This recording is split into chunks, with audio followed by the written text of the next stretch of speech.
CSS में Z index काफ़ी useful और काफ़ी इम्पोर्टेंट प्रॉपर्टी है जिससे हम अपने एलिमेंट्स हैं उनका जो स्टैकिंग सिस्टम है, स्टैकिंग ऑर्डर है, उसको कंट्रोल कर सकते हैं। जो हमारी Z इंडेक्स है उसकी जो बाय डिफ़ॉल्ट वैल्यू है वो 0 रहती है किसी भी एलिमेंट के लिए, और जो हमारी स्टैटिक पोजीशन यानी कि हमारी जो डिफ़ॉल्ट पोजीशन है ये वहाँ पे आपको रिजल्ट शो नहीं करेगी बिकॉज ये उसके साथ वर्क नहीं करता। तो सबसे पहले हम देखेंगे कि हमारी Z इंडेक्स का एक्चुअल यूज़ क्या है। तो जब भी हम किसी भी एलिमेंट के अंदर कुछ सिबलिंग्स को एक साथ रखते हैं, एक या फिर एक से ज्यादा जो सिबलिंग्स हैं उनको रखते हैं, तो वहां पे हमारे पास एक स्टैक बनता है जिसके अंदर हम हमारे जो एलिमेंट्स हैं उनका जो स्टैक ऑर्डर है उसको चेंज कर सकते हैं। लेट्स सपोज हमारे पास 5 एलिमेंट्स हैं तो जो सबसे लास्ट एलिमेंट है वो सबसे ऊपर रहता है और जो सबसे पहले एलिमेंट है वो सबसे नीचे रहता है स्टैक के अंदर। तो जैसे ही हम उसे पोजीशन एब्सोल्यूट करते हैं तो हमें सिर्फ लास्ट जो एलिमेंट है वो ही दिखाई देता है। तो इसको हम एक एग्जांपल से करेंगे। तो यहाँ पे सबसे पहले मैं HTML को सेटअप करूंगा। तो यहाँ पे मैं यूज करूंगा एक डिव का, और जिसके अंदर मैं एक क्लास को लूंगा। तो यहाँ पे मैं क्लास का यूज करूंगा, यहाँ पे मैं करूंगा बैनर, और उसके बाद मैं एक इमेज टैग का यूज करूंगा। तो यहाँ पे मैं यूज करूंगा एक इमेज का। सो जो इमेज है हमारी 1.jpg,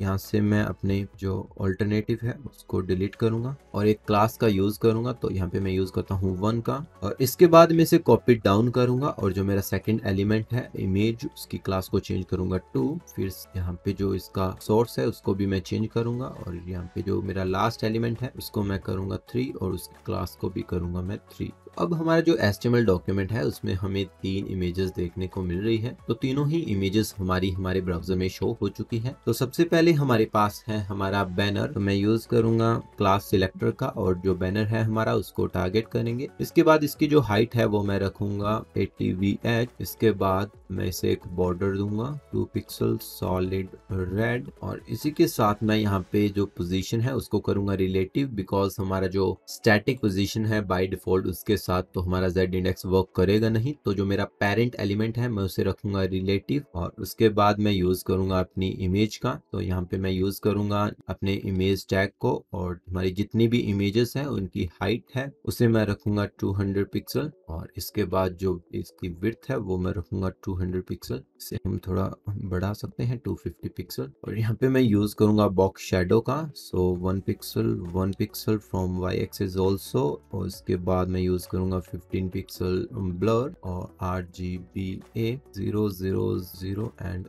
0.7।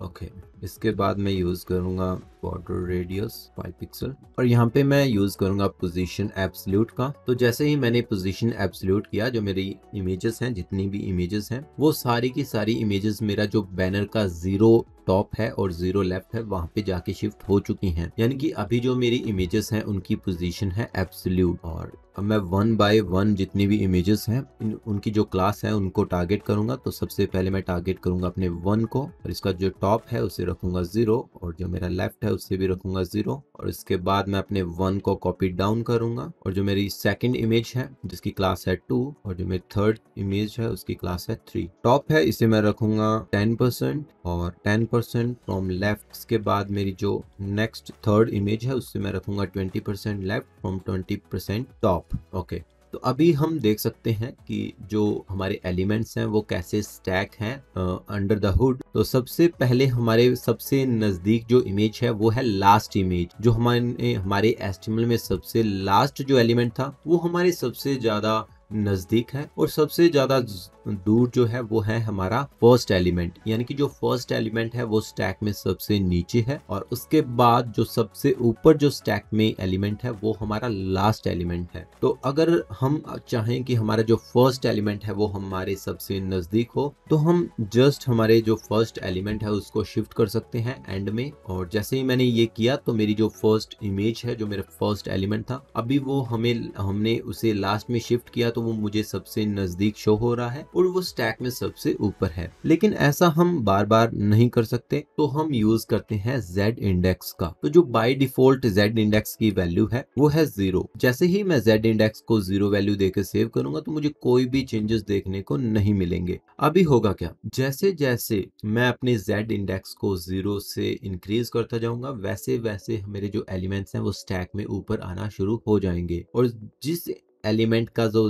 जेड इंडेक्स है वो सबसे ज्यादा होगा वो स्टैक में सबसे ऊपर होगा, और जिस एलिमेंट का जेड इंडेक्स सबसे कम होगा वो स्टैक में सबसे नीचे होगा। तो यहाँ पे मैं जो एलिमेंट है उसको करूंगा 1। तो जैसे ही मैं 1 इसे वैल्यू दूंगा और सेव करूंगा तो जो मेरा पहला एलिमेंट है जो स्टैक में सबसे नीचे था, अभी उसका जो स्टैक है वो सबसे ऊपर है। कॉज जो मेरे रेस्ट ऑफ द एलिमेंट्स हैं उनका z इंडेक्स 0 है because of by default value. और मैंने जो मेरा 1 एलिमेंट है, जो मेरा फर्स्ट एलिमेंट है, फर्स्ट इमेज है जिसकी क्लास है 1, अभी मैंने उसे z इंडेक्स 1 दिया है। तो ये 1 0 से ज्यादा है, इसीलिए उसकी जो स्टैक में विजिबिलिटी है, उसका जो स्टैक में पोजीशन है वो सबसे ऊपर होगा। तो अभी मैं इसे करता हूँ 3 और उसके बाद मैं करूंगा z इंडेक्स को 2 और लास्ट में मैं करूंगा z इंडेक्स को 1।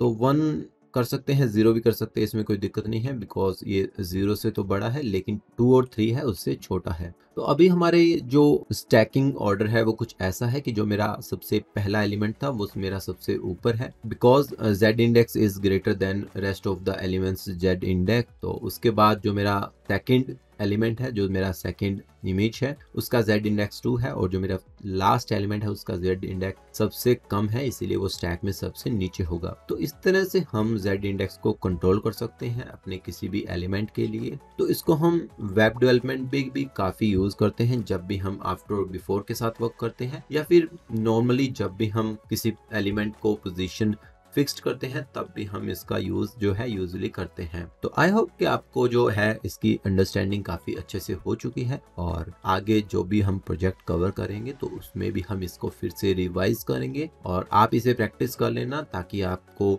जो है कोई भी कंफ्यूजन ना रहे z इंडेक्स से रिलेटेड। और एक बात आपको सबसे जो मेन पॉइंट मैंने पहले ही कवर करवा दिए थे कि जो हमारा z इंडेक्स है वो कभी भी स्टैटिक के साथ वर्क नहीं करेगा, तो आपको इसको पोजीशन देनी नेसेसरी है ताकि आपका जो रिजल्ट है वो आपको मिल सके। अगर आपको वीडियो अच्छी लगी है तो आप उन दोस्तों के साथ इस वीडियो को शेयर कर सकते हैं जो वेब डेवलपमेंट सीख रहे हैं या फिर सीखना चाहते हैं, और आप मेरे चैनल को सब्सक्राइब कर सकते हैं, बेल आइकन को भी प्रेस कर लेना ताकि आने वाली वीडियोस के नोटिफिकेशन आप तक जल्द पहुंच सकें।